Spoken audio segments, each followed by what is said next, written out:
So I heard one sniglet, one little thing, just random shit I hear. There's a Tinder, or the company that owns Tinder, they own all the Tinders, the Hydra of all the dating swipies. They were gonna start charging people over 40, like extra. Was that a thing that everybody was like talking about? Yeah, they've been doing that one. Like the idea that if you're over 40, you have to pay a little extra to be on the dating sites. That's fair. I just thought that was so amazing because it's such a perfect. It's beyond Logan's Run all the way into just like, because it's like obviously the natural inversion of that is like, you know, and if you're 25, obviously, hey, whoa, it's on the house. And then if you're 20, hey, here's $50. And then you keep on going down all the way to the point where if you're pregnant, your baby is worth $50,000 of credit on a social media site because it's so young. You could sign a contract for it to like committing to one over the other, and then like I just like the idea that Papa John. As you get older, then you pay. If you're 90 years old, you have to pay $1 million a minute to be around people. It makes perfect sense. It seems hard to parody. Like I was trying to think of like how to like come up with something that was like beyond parody but seems reasonable. But I feel like there could just be like an app that like pays people to eat bugs. Like you just take a picture of a cricket and they'll just give you like 30 cents and they'll be like, yeah, it's sustainable, blockchain, it's helping everybody. And then it'll be good. But I don't know. Can't you do that on Fiverr? Yeah. But that's way, that's a way more equitable than what I'm proposing. What's Fiverr? Fiverr is like you can pay somebody $5 and above to do a task. No, and you don't know. It's the dollar store of TaskRabbits. Yeah, it's everything's a slippery slope. What am I talking? Whenever everything. We have a really the slope is we're in the pit. We're in a slippery pit. Whenever we have like a really bad show, I pay a 68-year-old man to shit on my chest. And he pays me $4.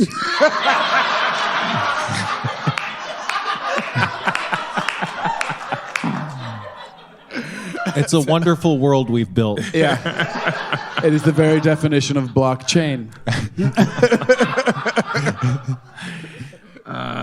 You should have to pay more to be around people when you're over 40. You do. You do pay more to be around people when you're over 40. Yes, that's what I meant. You shouldn't have to. That's not what I meant. I meant you do. And you should have to. Every gesture you make costs you 3 more breaths than a teenager. If you say, I don't know, that your heart had to work harder. But also when you go to like New York City and you're walking through the city, you see a bunch of like 20 to 30-year-olds in waitress and waiter uniforms or in bellhop uniforms, and you realize that major cities are really people over 40 with money forcing 20-somethings to bust their ass. And 20-somethings are like, well, there's 6 of us, but we live in the middle of Manhattan, and we're living that New York life, and we're all like struggling to do this shit, which is unfair. But then there's a bunch of like over 40 people like, you love living in New York, don't you? I'll suck the youth out of your lungs. It's disgusting. It's not like San Diego. Oh my God, that Seriously, guy. That's the way we have currently in this economy. Not to get crazy dark, but like in this economy, you should have to fucking pay because these kids are struggling out there. Like, well, I've always said that was the I had an ex-girlfriend who kind of woke me up to that's our industry, Hollywood, whatever you call it, without sounding like a douche. The biz, the razzle dazzles, the business of show. Like it's got a huge tradition of labor abuse, and also at the same time, the thing that's ironic about it is not only labor abuse, but then also on the flip side of it.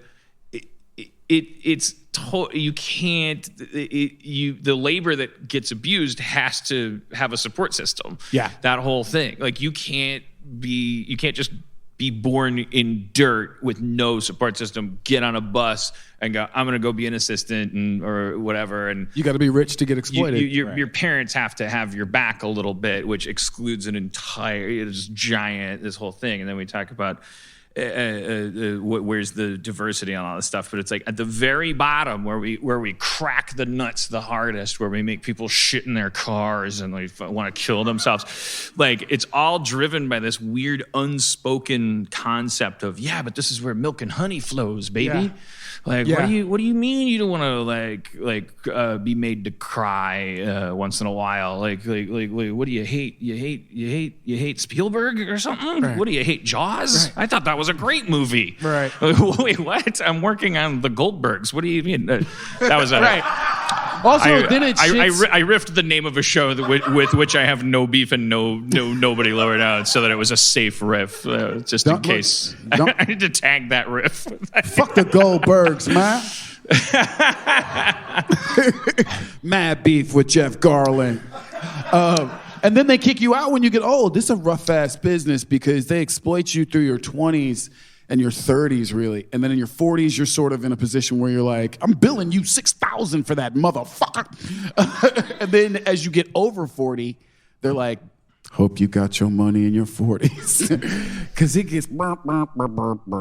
Yeah.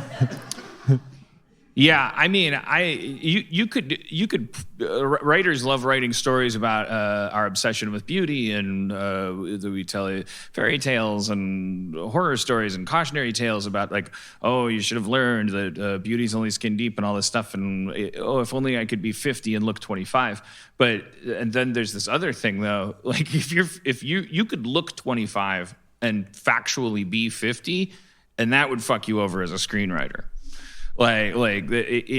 People just, like, if you've been around too long, or someone knows that you're a certain age, you're just not right. Like, there was a big suit about that with the WGA, and the way the suit went down, you would think that we had.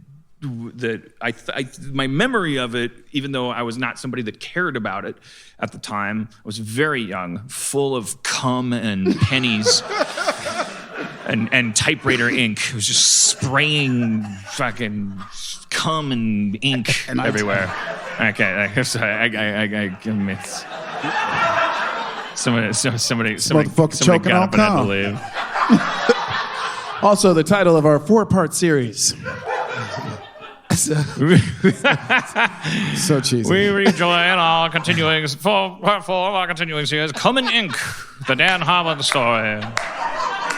After the war, Winston Churchill called his boys home, but Dan Harmon had more coming and more typing to do. Changing his identity with a brothel owner that had his same height and dress size, he began going through 3 typewriters and 4 orchard workers a day. His insatiable appetite for carnal knowledge and prose, sharing, was seconded only by his need for more cum. Oh, hello. Thank you. What, did you get here by bus? It's my son, everybody. I heard you cough, Father, so I finished. Let me ask you a question, son. Sure. Why do you talk so fast? I'm just trying to be like you. But don't you understand, in the emulation of me, you're starting to become a strange, uncanny recreation. No one talks the way you talk. Father, I'm full of cum. I'm full of it. I'm full of it. I'm full of it. I'm full of it. I'm full of it. Sold. And when one is full of cum, there's much to do. Many places to go. Have to say things quick so I can go and empty this dick. Really? Wow. Of all the things I've done in my career, 1940s Kid Full of Cum was my favorite. You motherfuckers, you negated a 20-year career of witty things. See, sometimes applause hurts, doesn't it? Yeah. Yeah. That's what I'm saying. Like, never, ever solicit it. And most of the time when you get it, feel bad. it ruins everything. I'm not saying you to not react organically, but it is like anything less than, I mean, when are we ever on the same page about what deserves a round of applause? Never. What is the likelihood of us agreeing? Like, yes, of course I would applaud there. But usually applause means, I think it's people going like I'm still with you, I'm listening, like, change the subject.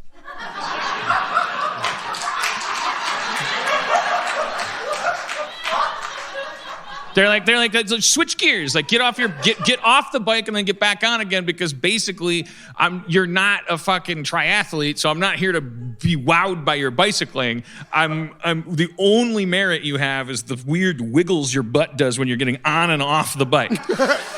So it's just like I just want to watch you go up and down the driveway. So I think the applause means like good. Now don't get fucking bogged down in this shit. I don't want to listen to your fucking weird pontifications about the LGBTQ2 community. Oh, but you applauded for skill just there. She like that. I went back. I got every letter, didn't I? Like almost. And then I added a 2. Or you were on the end of that group and you were like, God damn it, if he doesn't say the TQs. if he doesn't hit the queers, I'm gonna. Right. God damn it, we've been taking it forever. Yeah. Polyamory. If it is, look whose sister it is. I gotta say, she came with a much better crowd than fucking PP did. Y'all looking real good.